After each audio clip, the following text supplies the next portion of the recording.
Assalamu alaikum dear learners, welcome back to Oratory. I hope you all are fine and safe. আজকে আমরা spoken ইংলিশের যে টপিকটি নিয়ে আলোচনা করতে যাচ্ছি সেটি হচ্ছে কি very interesting to all of you.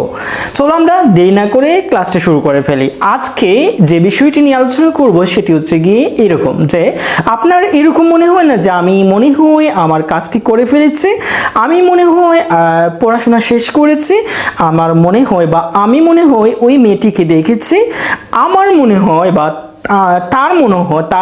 তার মনে হয় সে জিনিসটি দেখেছে। ওকে, তারপর হচ্ছে গিয়ে আমি মনে হয় তোমাকে দেখেছি, আমি মনে হয় সেখানে গিয়েছে, আমি মনে হয় এখানে এসেছে, আমি মনে হয় বইটি পড়েছে, আমি মনে হয় এই যে ভিডিওটি দেখেছে। ঠিক এইরকম বাক্যকে আপনি কিভাবে ইংরেজিতে ট্রান্সলেট করবেন চলো আমরা শিখে ফেলি। আজকে আমরা এই যে মনে হওয়া, কোনো কিছু মনে হওয়া, ওকে আচ্ছা তো দেখেছি। আচ্ছা আপনারা কি এই জিনিসটা একটু ভাবতে পারছেন যে প্রেজেন্ট পারফেক্ট টেন্সে আমরা পড়েছিলাম না ভার্বের যে ক্রিয়ার শেষ মূলটা হচ্ছে গিয়ে ইয়াছো, ইয়াছি, ইয়াছেন। ওকে, যে একটি কাজ শেষ হয়ে গেছে, প্রেজেন্টে মানে বর্তমানে কোনো একটি কাজ শেষ হয়ে গেছে, ঠিক এইরকমই আমরা কোন ভার্বটা as a helping verb use করি সেটি হচ্ছে কি হ্যাভ অথবা হ্যাজ। ওকে, মানে এজ এ সাবজেক্ট, তো হ্যাভ হ্যাজ। ওকে, তো এখানে কিন্তু মনে হওয়ার সাথে আমাদের এই যে সিম এবং সিমস, মানে সিম মানে হচ্ছে গিয়ে মনে হওয়া। ওকে, আমরা তো সিমস মানে জানি যে কখন সিমস হবে, সিমস তো তখনই হয় যখন গিয়ে আমাদের থার্ড পারসন হয়। ওকে, যে থার্ড পারসন সিঙ্গুলার নাম্বার যখন হয় তখন আমরা যখন সাবজেক্ট যখন থার্ড পারসন সিঙ্গুলার নাম্বার হয় তখন আমরা কি করি, সিমসটা ইউজ করি। আচ্ছা তো এখানে সিম রয়েছে, কি রয়েছে, সিম বা সিমস টু হ্যাভ। এখানে দেখো টু হ্যাভ। আচ্ছা তো টু হ্যাভ মানে কি, হ্যাভ মানে হচ্ছে গিয়ে কোন একটি কাজ হয়ে গেছে। ওকে, আপনারা কি বুঝতে পারতেছেন আমি কি বোঝাতে চাইতেছি, যে কোন একটা কাজ শেষ হয়ে গেছে তখন আমরা কিন্তু বর্তমানে যদি সেটা হয় তাহলে আমরা হ্যাভ অথবা হ্যাজ ইউজ করে থাকি, বাট এখানে সবসময় আপনাকে হ্যাভটা ইউজ করতে হবে। ওকে, মানে সিম টু হ্যাভ অথবা সিমস টু হ্যাভ, ঠিক আছে। আর এরপরে আপনাকে মূল ভার্বটা আমাদের প্রেজেন্ট পারফেক্টের মতোই কি করতে হবে, V3 দিতে হবে, মানে পাস্ট পার্টিসিপল। আপনারা কি বুঝতে পারতেছেন আমি কি বোঝাতে চাইতেছি, চলো আমরা বোর্ডে দেখে ফেলি। এখানে আমি স্ট্রাকচার লিখেছি যে সাবজেক্ট তারপর plus SIM or seems to have. আপনারা কি বুঝতে পেরেছেন যে প্রথমে আমাদেরকে সাবজেক্ট দিতে হবে, মানে কর্তা যে কাজ করে। ওকে, একটি বাক্যে যে কাজ করে তাকেই তো আমরা কি করি, কর্তা বলে ডাকি। ওকে, তাই না, যে হু দিয়ে যখন আমরা একটি বাক্যে হু দিয়ে প্রশ্ন করব যে কে, কাজটি কে করেছে, তখন আমরা যে উত্তরটা পাই সেটি হচ্ছে গিয়ে আমাদের সাবজেক্ট বা কর্তা। Is it clear? ওকে, তারপর এখানে দেখো প্লাস সিম অথবা সিমস টু হ্যাভ আমাদেরকে দিতে হবে, সাবজেক্টের পরপরে আমাদেরকে সিম অথবা সিমস টু হ্যাভ দিতে হবে, মানে দুটি সিম অথবা সিমস আমরা এজ এ সাবজেক্ট আমরা ইউজ করব, হ্যাভ দিতে হবে টু হ্যাভ প্লাস V3 এবং এক্সটেনশন আমরা ইউজ করব আমাদের ইচ্ছা অনুযায়ী। ওকে, তার মানে কি V3 দিতে হবে হ্যাভের পর। তাহলে কি আপনারা বুঝতে পেরেছেন যে আমাদের বাক্যটাও কিন্তু এইরকম যে আমি মেয়েটিকে দেখেছি, আমার মনে হয় বা আমি মনে হয় মেয়েটিকে দেখেছি, আমি মনে হয় এই জায়গায় এসেছি বা এখানে এসেছি। ওকে, যে এইরকম আমি মনে হয় মেয়েটিকে দেখেছি। ওকে, তো আপনারা নিশ্চয়ই বুঝতে পারতেছেন যে এখানে দেখেছি, আমার মনে হয় বা আমি মনে হয় মেয়েটিকে দেখি। ওকে, আমি যদি প্রতিদিন দেখি, এটা যদি আমার হ্যাবিচুয়াল হয়, মানে আমার যদি অভ্যাসগত কর্ম হয় বা আমি প্রতিদিন দেখি, অভ্যাসের মতো হয়ে গেছে বা আমার প্রতিদিনের দেখা এটা, তাহলে কিন্তু এটা আমরা এই যে দেখেছি এটা কিন্তু আমাদেরকে প্রেজেন্টে হবে। ওকে, মানে আমি দেখি, ওকে আমি মনে হয় মেয়েটিকে দেখি, এরকম কিন্তু এটা না,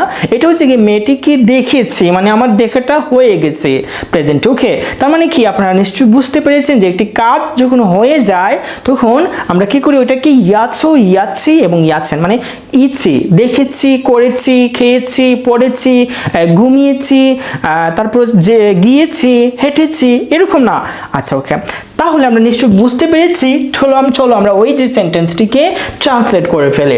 এখানে স্ট্রাকচার ফলো করব, জাস্ট একটু মাথায় রাখবা যে সাবজেক্ট প্রথমে, তারপর কি সিম, ওকে বা seems to have plus V3, তারপর আমরা এক্সটেনশন দিয়ে দিব আমাদের প্রয়োজন অনুযায়ী। দেখো এখানে আমি, এখানে প্রথমে আমাদেরকে সাবজেক্ট এজ এ আমাদেরকে যে সাবজেক্টটা যে দিতে হবে সেটি হচ্ছে কি আমাদের স্ট্রাকচার অনুযায়ী। স্ট্রাকচারে কি বলছে আমাদের প্রথমে, এই যে এখানে বলছে যে সাবজেক্ট, সো আমাদের এখানে সাবজেক্ট আই না, ওকে আই আমরা দিয়ে দিলাম। তারপর কি বলছে আমাদেরকে সিম অথবা সিমস টু হ্যাভ, মানে টু হ্যাভটা সবসময় থাকবে, বাট সিম না সিমস হবে এটা আমাদেরকে কি করতে হবে, বিবেচনা করতে হবে কখন, কর্তার অনুযায়ী। ঠিক আছে, আমাদের সাবজেক্টটা কিরকম হবে সেটা অনুযায়ী আমাদেরকে সিমস টু হ্যাভ দিতে হবে। ওকে, এখন আমাদেরকে সাবজেক্ট হচ্ছে ফার্স্ট পারসন, সো আমাদেরকে সিম টু হ্যাভ দিতে হবে। কি দিতে হবে, সিম টু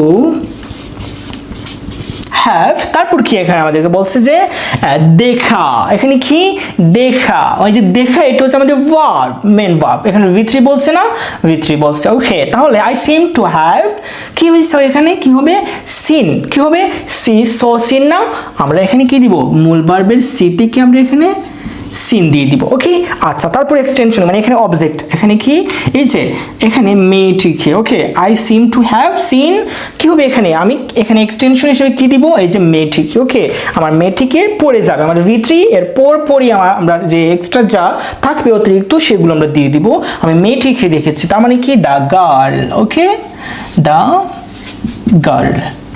আচ্ছা, এখানে ডি এখানে কেন ইউজ হয়েছে, মানে দাটা কেন ইউজ হয়েছে, এখানে মেয়েটিকে মানে একটা ডিফিনাইট, ওকে, নির্দিষ্ট একটা মেয়েকে দেখার কথা বলা হয়েছে।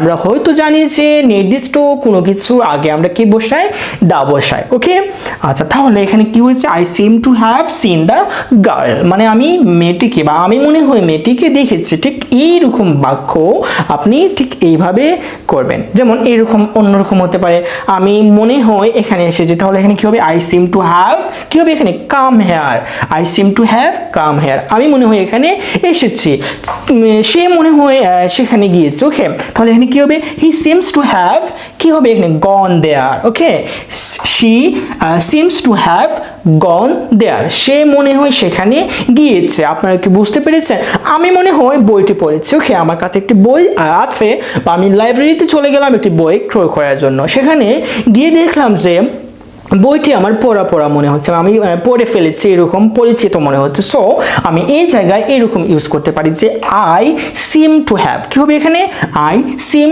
টু হ্যাভ কি হবে, এটা বা রিড দ্য বুক। ওকে, ওকে, বা এখানে রিড দিব, আমরা পড়েছি না। ওকে, আমি মনে হয় বইটি পড়েছি, তাহলে I seem to have read the book. আপনারা কি বুঝতে পেরেছেন, আমি মনে হয় বাড়িটি দেখেছি। ওকে, আমি মনে হয় বাড়িটিতে গিয়েছি। ওকে, এরকম I seem to have gone the house. আপনারা কি বুঝতে পারতেছেন আমি কিভাবে বোঝাচ্ছি বা বলতেছি, আপনারা জাস্ট এইভাবে এই যে মনে হওয়া বা মনে আমার যেটা এরকম হতে হবে, আমার মনে হয় বা আমি মনে হয় তোমাকে কি করি, অপমান করি। ওকে, তাহলে কিন্তু এই জিনিসটা আমরা অন্য কোনো ক্লাসে দেখব, জাস্ট এরকম যে আমি মনে হয় তোমাকে বা আপনাকে অপমান করেছি। ঠিক আছে, তাহলে এখানে হবে গিয়ে I seem to have insulted you.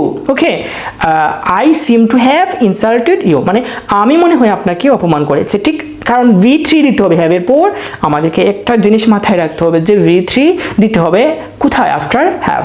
আপনারা কি বুঝতে পেরেছেন, আমার কাছে মনে হয় আপনারা খুব ভালো বুঝতে পেরেছেন।